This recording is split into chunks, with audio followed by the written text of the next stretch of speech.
patogiame krepšyje yra krūmapjovių ir žolės žirklės, ikra, GBS 9054 Li.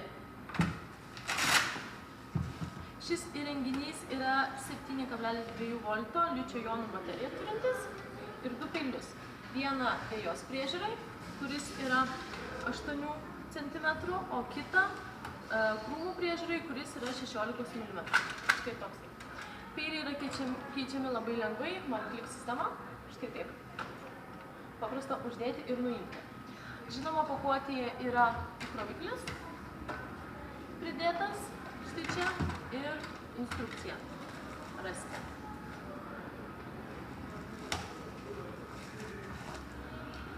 Kas padėtų jums prižiūrėti žolę, tai yra teleskopinis potas, kuris yra parduodamas atskirai, jo aukštis žinoma yra reguliuojamas ir yra lengvai jis sujungiamas su šio įrenginiu. Būtent su teleskopiniu potu jums bus lengva prižiūrėti žolę esančią prie trinkelio. Lengvai ir greitai nupjausite ją.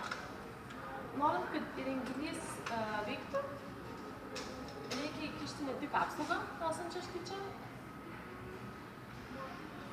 bet kartu būti nuspaudus du klavišus, šį ir šį.